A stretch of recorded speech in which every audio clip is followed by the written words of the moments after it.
তখন আল্লাহর কসম আমার মনে হচ্ছিল যে এখন মনে হয় প্লেনটা ভেঙে পড়ে যাবে আসমান থেকে। যেদিন এই 25 ডিসেম্বর ছিল ওই দিন আমি আবার এয়ারে ফ্লাইও করছিলাম, সম্ভবত কক্সবাজার যাচ্ছে প্রোগ্রাম।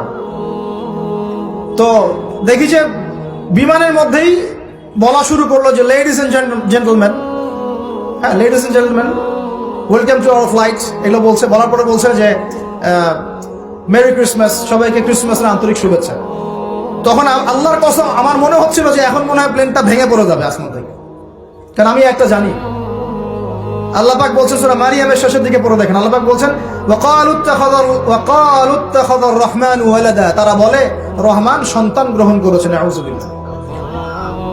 তাকাদু সামাওয়াতু ইয়াতাফাত্তারনা মিনহু, এই কথা শুনে আসমান ফেটে পড়তে চায়।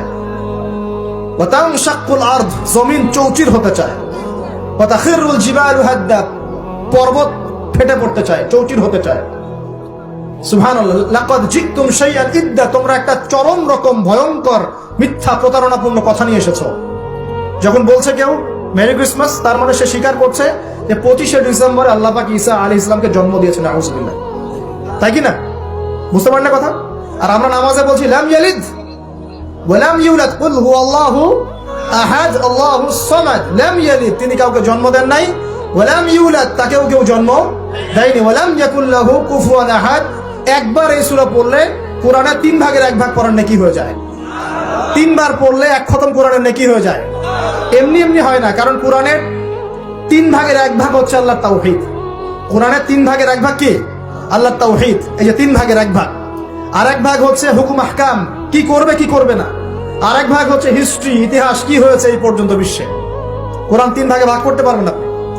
প্রিয় ভাইরা, এটা শিরক কিনা? এবং কোটি কোটি মানুষ কি এই শিরকে বিশ্বাস করে কিনা? এখন ওই সমাজে গিয়ে যদি আপনি বলেন সামাজিকতার খাতিরে মেনে নিচ্ছি যে এটা শিরক, তারপরে আমি আপোষ করলাম, চলবে? এখন কিছু মানুষ সামাজিকতার দোহাই দেয়। সামাজিকতা কোন সমাজে? যে সমাজ আমাকে শিরক শেখায় ওই সমাজ, যে সমাজ আমাকে হারাম খাওয়া শেখায় সেই সমাজ, যে সমাজে মানুষ বেদাতি আমল করে সেই সমাজ। কোন সমাজের পূজা করবেন? কোন সমাজের ইত্তেবা করবেন? যেই সমাজ নবী সাল্লাল্লাহু আলাইহি ওয়াসাল্লামের আদলে গড়া সমাজ, সেই সমাজের আমরা তাবেদারি করব ইনশাআল্লাহ। আর যেই সমাজ জাহেলিয়াতের আদলে গড়া, সেই সমাজের তাবেদারি করতে হবে। আল্লাহ পাক বোঝার তৌফিক দান করুন। তো এই যে কিছু মানুষ এখানে শিরক করছে, তারপর কিছু মানুষ কি বলছে যে গ্রহ নক্ষত্র চন্দ্র সূর্যের উপাসনা করা যায়, করছে না মানুষ? কিছু মানুষ কবর পূজা করছে কিনা? করছে কিনা? কিছু মানুষ মাজারের পূজা করছে কিনা? কিছু মানুষ মৃত ব্যক্তির কাছে এই নজর মানত করে কিনা? কিছু মানুষ মৃত ব্যক্তির কাছে এই যে কুরবানি জবাই করে কিনা? কিছু মানুষ এই যে জাদুবিদ্যার চর্চা করছে কিনা? তারপর ওই যে ভাগ্য গণনা করছে কিনা রাশিফল দেখে? কিছু মানুষ টিয়া পাখির মাধ্যমে ভাগ্য গণনা করছে কিনা? প্রত্যেকটা রন্ধ্রে রন্ধ্রে শিরক। প্রথম শিরক হচ্ছে আকীদার, বিশ্বাসের। আল্লাহ ছাড়া কেউ সন্তান দিতে পারে, বিশ্বাস করলে শিরক। আল্লাহ ছাড়া কেউ আমাকে পরকালে বাঁচাবে, বিশ্বাস করলে শিরক। আল্লাহ ছাড়া কেউ আমাকে ভালো করতে পারে, বিশ্বাস করলে শিরক। খারাপ করতে পারে, বিশ্বাস করলে শিরক। আল্লাহ ছাড়া কেউ উপকার অপকার করতে পারে, বিশ্বাস করলে শিরক। আল্লাহ থেকে সব হয়, এই কনসেপ্টের বাইরে গেলেই শিরক হয়ে যাবে। সবকিছু কার থেকে হয়?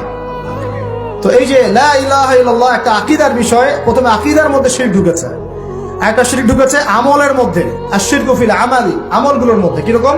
এই যে আল্লাহ বাদ দিয়ে অন্য কাউকে সেজদা করা, আল্লাহ বাদ দিয়ে অন্য কারোর জন্য নজর মানত করা, আল্লাহ বাদ দিয়ে অন্য কারোর জন্য এই যে আপনি কুরবানি করছেন, হ্যাঁ আল্লাহ ছাড়া অন্য কারোর কাছে দোয়া করছেন, সবই শিরক। এই যে আপনি হাতের মধ্যে একটা বালা পরে আছে, বালাটা খুলতে বললে খোলেন না। কেন খোলেন না? আপনার ধারণা এটা খুলে ফেললে আপনার ক্ষতি হবে, রোগ আর ভালো হবে না। এই যে আকীদা, শিরকি আকীদা, শিরকি আকীদা, টাটকা শিরকি আকীদা। যদি মনে করেন যে এটা খুললে, এই যে আংটি একটা পরেছেন, মনে করেন এই নিয়াতে পরে থাকেন যে এই আংটি পরার পরে আমার রোগ ভালো হবে, টাটকা শিরক এটা। এমনি যদি পড়েন সৌন্দর্য বর্ধনের জন্য পড়েছি, কোনো সমস্যা নেই, ইন্নামাল আমালু বিন্নিয়াত। কিন্তু যদি এই নিয়াতে পড়েন এই আংটিটা পরলে আমার রোগটা ভালো হবে, খুললে আর রোগ ভালো হবে না, ব্যাস শিরক হয়ে গেছে। তারপরে বিয়ে হচ্ছে না, তাবিজ করতেছে, তাবিজ করলে বিয়ে হবে, শিরক হয়ে গেল। আবার একজন একজনকে ভালোবাসে, অবৈধ ভালোবাসা, বৈধটা না অবৈধটা। এখন তার আবার বিয়ে ঠিক হয়েছে এক জায়গায়, এই বিয়ে সে ভাঙাবে, কবিরাজের কাছে গিয়ে বিয়ে ভাঙানি করতেছে, চালাচালি করতেছে, নকশা আঁকতেছে, করে না? স্বামী স্ত্রীর কথা শোনে না, স্ত্রী চলে গেছে গভীর রাতের কাছে, গিয়ে বলছে আমার স্বামী আমার কথা শোনে না, তাবিজ করবো, তাবিজ দেন। স্বামী ঘুমায়, বালিশের নিচে দেখে তাবিজ। আছেন এরকম কুফরি কালাম? সবই